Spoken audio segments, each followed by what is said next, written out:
La gastronomie de nos outre-mer est à Saint-Ouen. Tropic Marché réunit les produits locaux et spécialités des Antilles, Guyane et Réunion. Les boissons, l'épicerie, les fruits et légumes, les poissons, les recettes du traiteur et même la boucherie.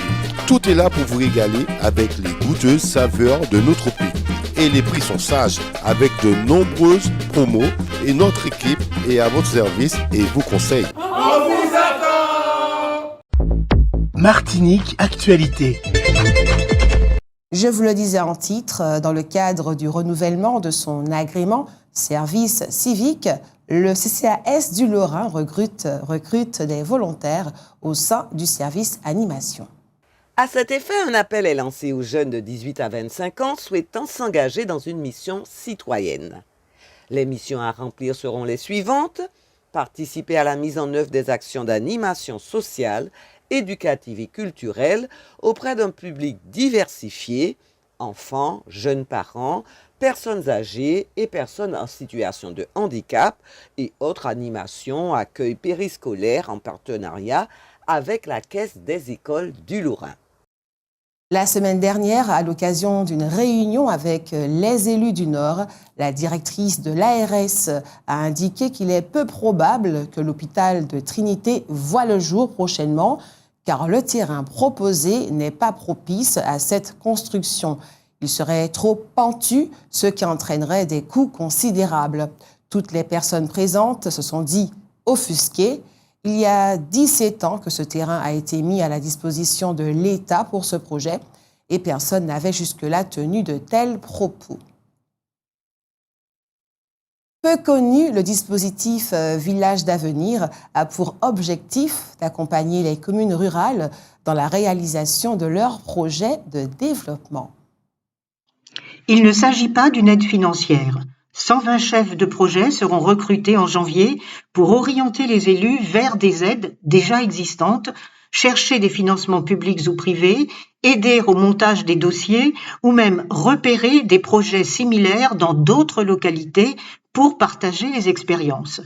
Un accompagnement qui peut durer pendant 1 à 2 ans.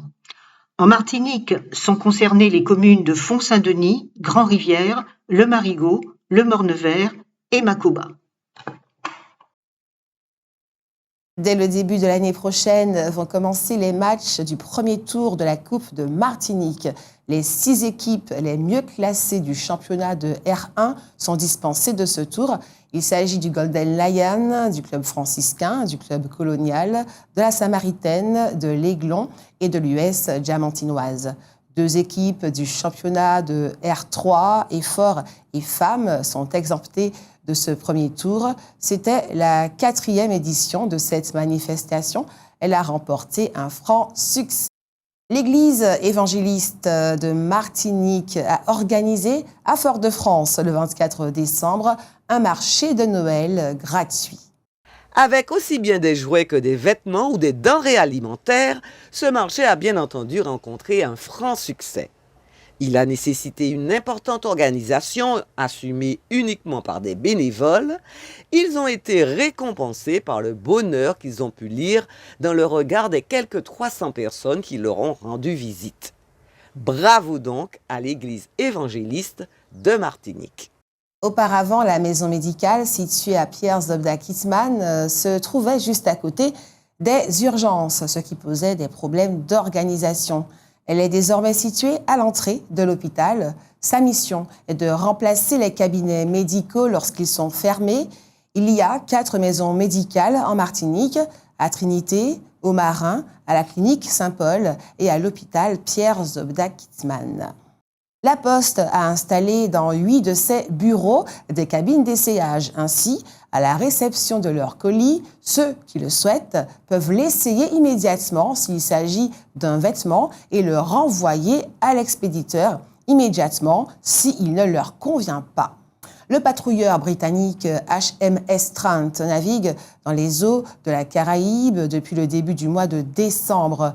Sa mission officiellement est de lutter contre le trafic des stupéfiants dans la région, mais on observe qu'il arrive dans cette région au moment où le Venezuela menace la Guyana.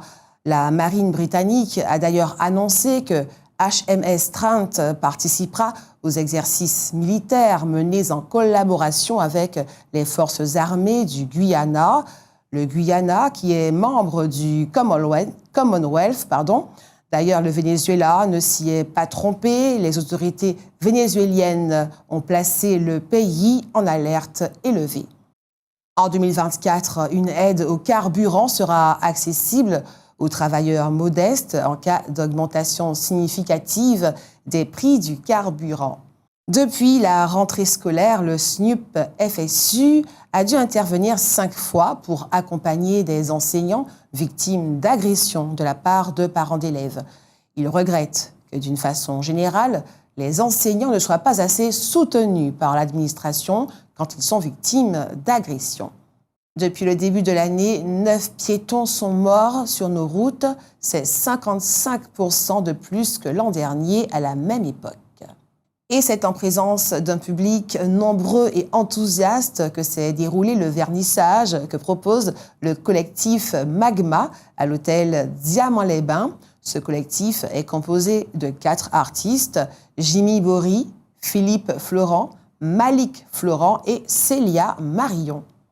Gabriel Attal, le ministre de l'Éducation nationale, a décidé que pour permettre un meilleur taux d'encadrement des élèves par les professeurs dans le cadre de la réforme dite du choc des savoirs, la baisse du nombre de professeurs était annulée.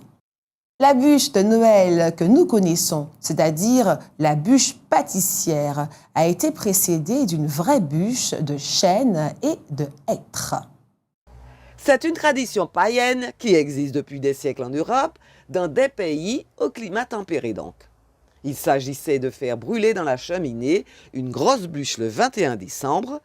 Elle prenait plusieurs jours pour se consumer complètement et dans l'intervalle, elle émettait des craquements et des étincelles. Plus il y en avait, plus l'année serait bonne.